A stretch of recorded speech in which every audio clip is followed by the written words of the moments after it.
Italy is building a military that fights faster than people think, farther than people expect, and smarter than most rivals want to admit. Not with chest thumping, but with sensors, missiles, and networked warships that turn the Mediterranean into a data-driven kill zone.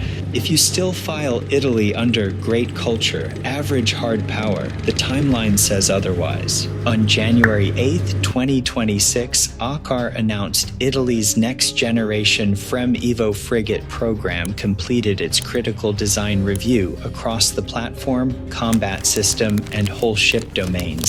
And ACAR says the program is on track to deliver 2 ships by June 2029 and June 2030. That is not theory, that is industrial momentum. And it's the clearest proof of what Italy 2.0 actually is, a country turning design talent into deterrence and doing it with real programs, real schedules, and real capability. So let's get straight to the heart of it. Italy's transformation is not about being the biggest in Europe, it's about being the most technically sharp, where modern wars are decided.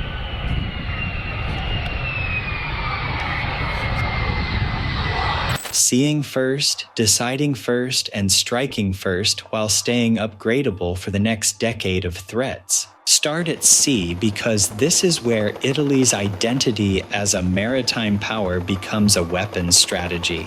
Italy doesn't just build ships, it builds floating combat systems. The FREMM-EVO track matters because it is built around integration. The ship itself becomes a node connected to other nodes, fed by sensors and armed with layered defenses that can be modernized without rebuilding the hull. ACAR's announcement is important not just because it's a milestone, but because it tells you Italy is investing in sustained, iterative capability, not one-time showpieces.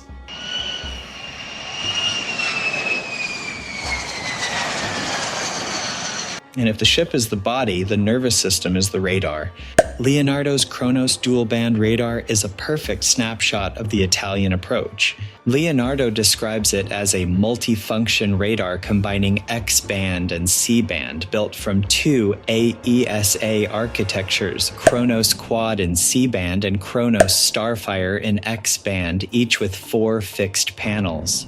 That matters because dual-band sensing is not just more range. It's better track quality, better discrimination, better performance against mixed threats. In real combat, you don't get one threat at a time. You get drones low over the water, aircraft higher up, fast missiles, decoys, electronic noise, and you still have to pick the right target in seconds.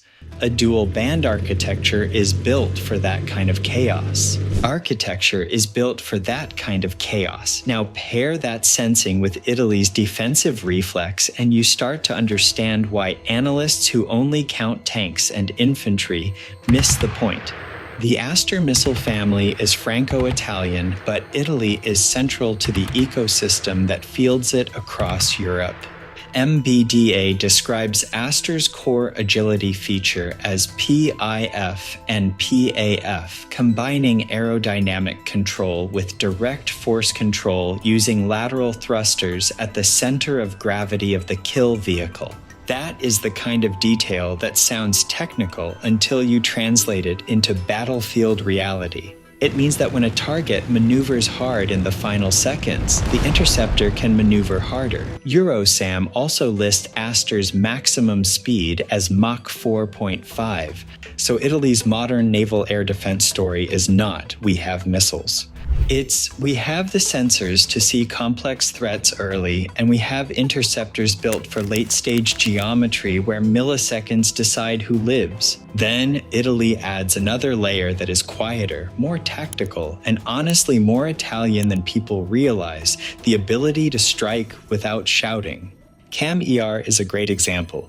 ACAR's own CAM-ER fact sheet explains it uses soft vertical launch, where a gas generator ejects the missile turns toward the threat using lateral actuators, and only then ignites the engine. That launch method reduces stress on the launcher and supports flexible installations, but it also affects signature and timing. It's not invisibility, nothing is, but it is a smarter way to operate in a world where satellites, passive sensors, and coastal surveillance mean every big launch becomes a broadcast.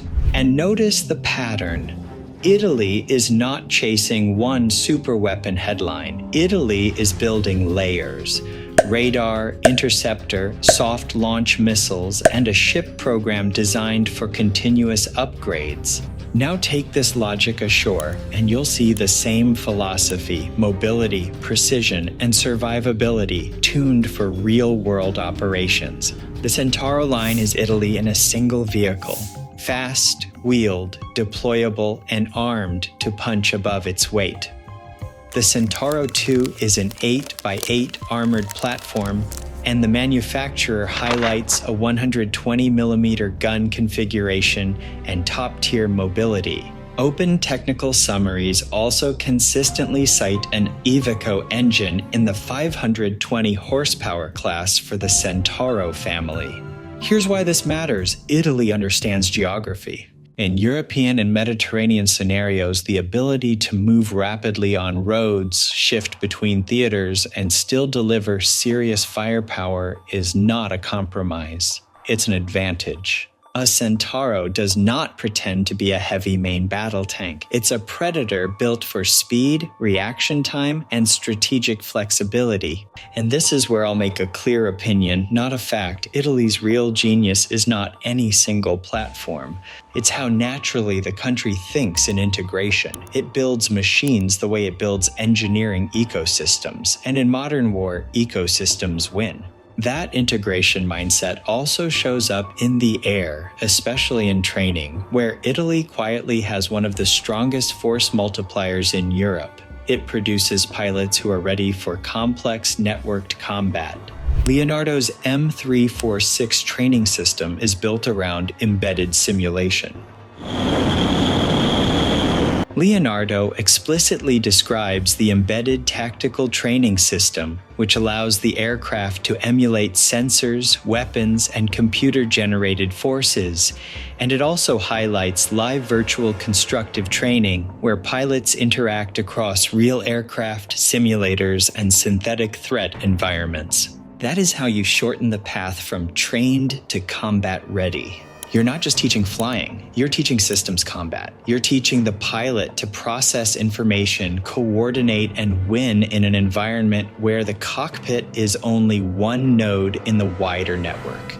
And Italy didn't keep this advantage at home. It exported it as strategic influence. Leonardo's International Flight Training School describes the same live virtual constructive approach as a core part of the pipeline designed to maximize operational readiness. Japan's deepening connection to this training ecosystem is one of the strongest signals that Italy is now viewed as a first-tier defense partner, not a regional specialist. Which brings us to the geopolitical turn that ties the whole story together. Italy and Japan are building a partnership that treats Europe and the Indo-Pacific as one connected security environment. This is not a vague friendship. Japan's Ministry of Foreign Affairs published the Japan-Italy Action Plan 2024 to 2027, explicitly noting the relationship was elevated to a strategic partnership in January 2023.